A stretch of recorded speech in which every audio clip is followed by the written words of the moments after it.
Hey, Genki Call here. It is November 28th, 2022, and today is the only day that you are going to be able to get Life and Death. Until the next time that we visit Silverglade, that could be 3 months from now, that could be 8 months from now, that could be a year from now. We don't know the next time we'll be in Silverglade. The only time the weapon Life and Death is available is during the faction assault at Silver Necropolis, and that's today. You can't find it here. You have to go into the faction assault. So, there are two ways to get Life and Death during this 1 day period. And that is to go into the faction assault. This is the way I personally recommend. Go into the shop and purchase up to tier 4. This way you can get it with your gems, which are much easier to come across than diamonds. Life and Death, if you don't know, steals life from the last two enemies and death marks them, then blesses yourself and self-enchants. This is one of the most powerful weapons in the entire game. It is fantastic. I hate fighting it because it's really deadly and it's great to have on your team. So I said there were two ways. The preferred method is to get it with your gems, but if you can't do that, then you can get it in the Soulforge today only, November 28th, 2022. It will be right here, and you can get it for 200 diamonds. So every other weapon is going to be 300. The faction assault weapons are only 200 diamonds, but still, those 200 diamonds could be going towards a mythic. Speaking of which, we are here for the Soulforge video, so let's get to that. Alright, nothing incredible in here, but that is subjective, of course. Amnesia is not good at all, in my opinion.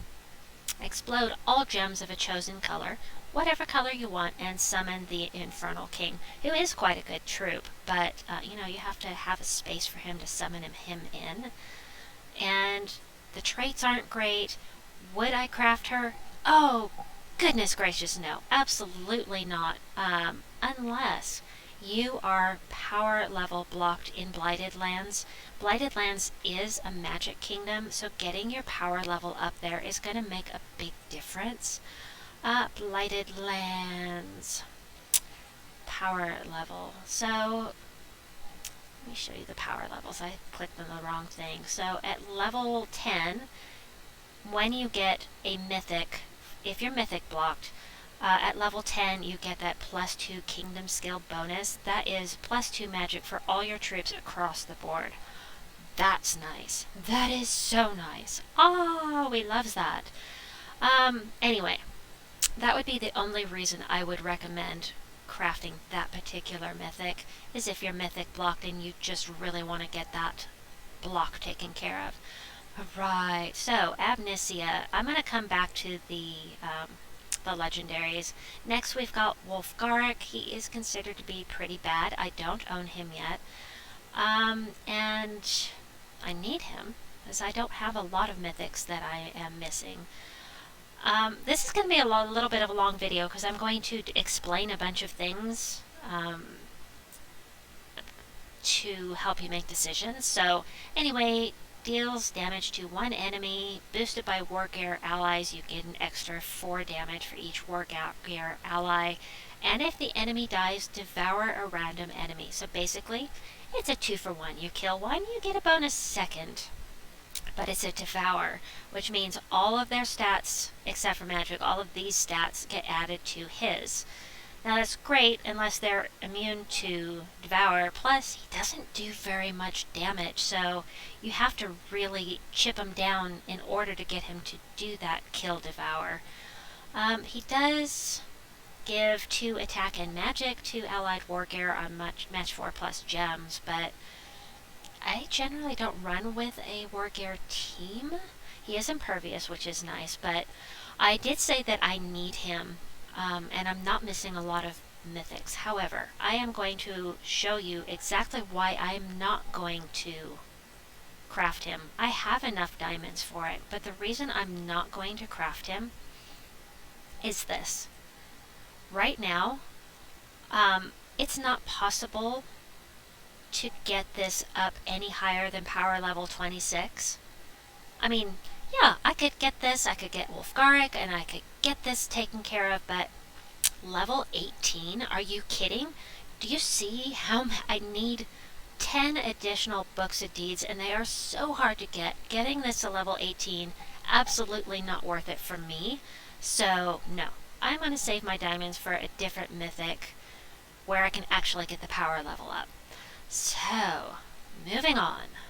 Ta-da-da! Coming back. Next is El Magram. El Magram. I haven't had him for too terribly long. I've only used him a couple of times. He does do damage to all enemies, then creates 9 purple gems boosted by burning enemies. You know, if all of them are on fire, you'll get an extra 4 purple gems, which, 13 purple gems is pretty nice, but he decreases all enemies attack by 4 on 4+ gem matches. He's impervious and a little extra life. Apparently he used to be made up, but that was before my team. That was before my time. That was a Freudian slip. I was thinking of teams to put him on. But he's okay. He's okay. It is damage to all enemies. Could be very useful on, heavy purple teams. Put him on a team with Lyressa, who has that purple and blue storm, and could be good, possibly. Would I craft him? No. If you were to craft a mythic this week, I would say to craft Mother of Darkness, but she is so situational. She's really only used for PvP. There is a meta team out there with Rope Dart, Mother of Darkness, Captain Scurvy, the parrot that gives 50% mana start to rogues and Night Spider. I will add a link to that team, showcasing that team for PvP at the end of the video. It'll pop up in the last 15 seconds of the video if you want to check that out. Is she amazing? It's a really fun team. I gotta say, it is slow, but it is very effective. You loop and loop and loop them to death. But like I said, it's only really used for PvP because it's pretty slow. She does inflict bleed to all enemies when matching 4+ gems, so you get a few matches and you are doing 4 stacks of bleed to them very quickly. 4 stacks of bleed does 10 true damage per turn, and she does true damage, and it's really effective, plus the rope dart. Anyway, I'm not going to go into that anymore. I've got a video on that, so you can check that out. As far as the legendaries here go, we've got Sylvana Mora. She is in the event key drop table right now. No, she's not. We're not at Forest of Thorns. Sorry.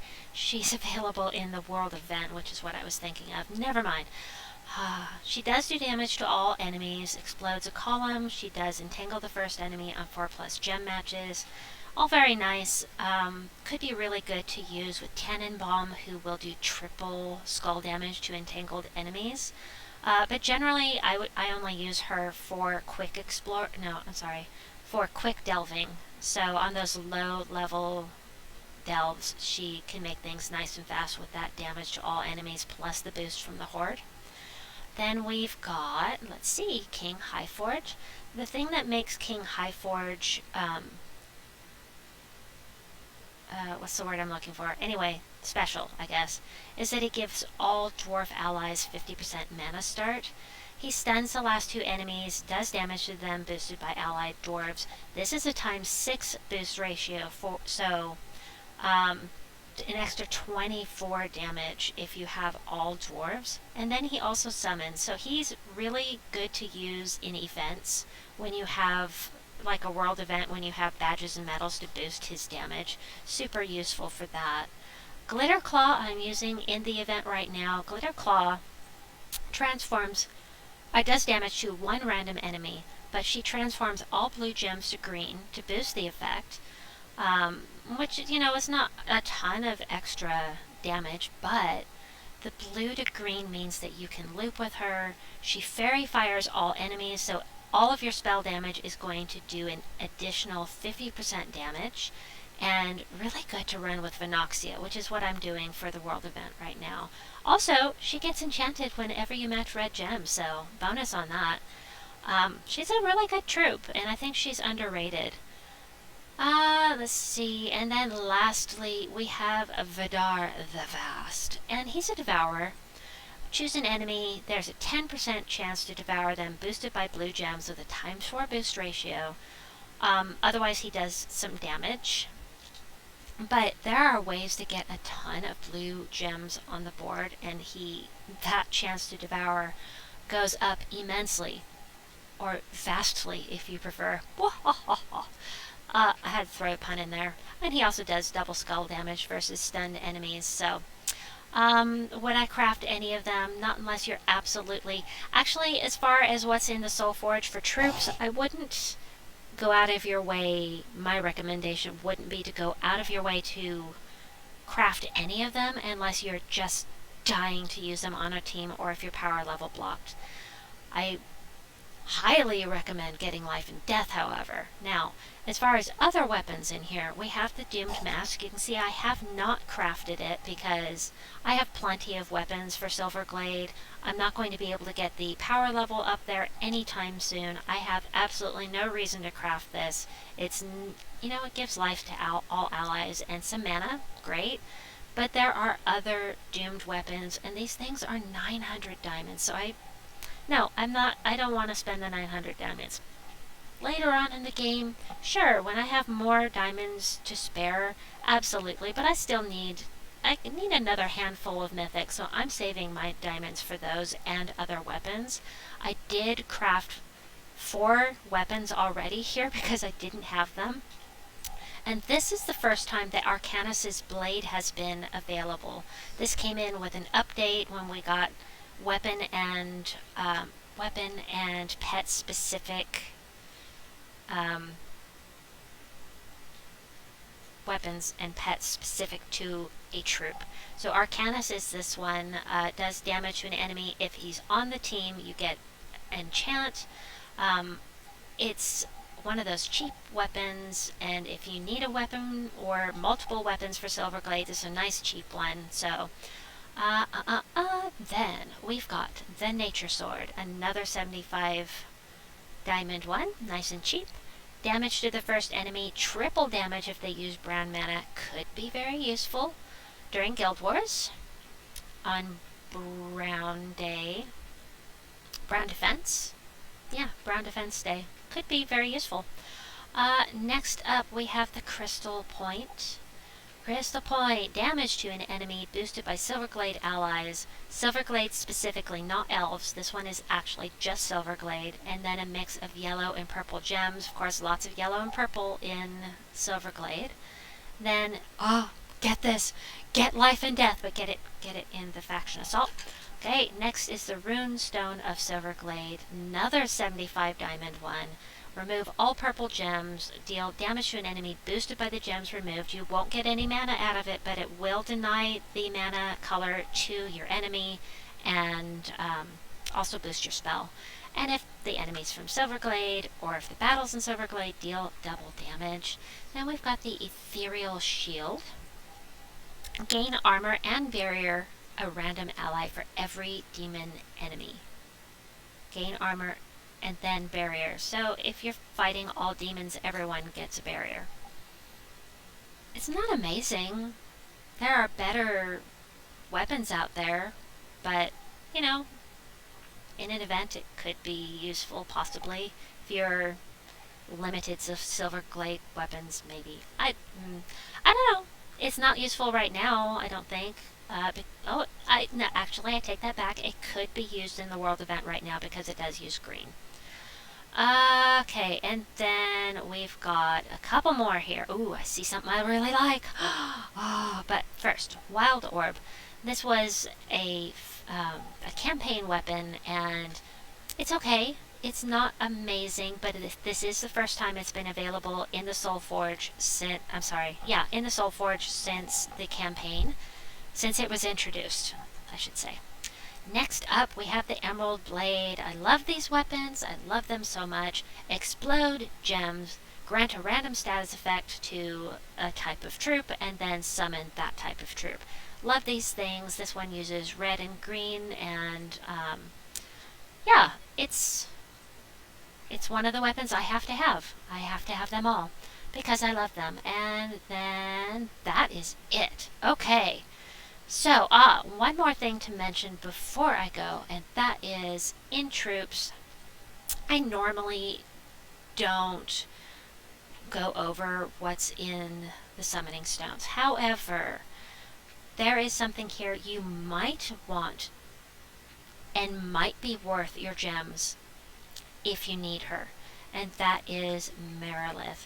Now, the chance of actually getting her, she's the highest tier. She and Barghast are the highest tier for the summoning stones. And just for kicks and giggles, I'm going to go ahead and craft one. You could craft 10 and not get her. Just be aware. But if you're desperate for Merilith, she is a very good troop. And let's see. I got the common. So, yep, that is how RNG works. You could get the common 10 times. Well, hopefully not, but... Or you could get Merilith, who is a fantastic mana generator. Definitely one of my favorites.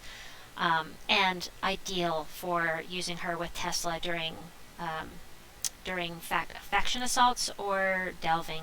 Love that team. Fantastic. I'll put a link to that too right here at the end. You should see it on your screen right now. Anyway, I hope that you've enjoyed this despite the sound quality. Please like and subscribe, and we'll see you soon.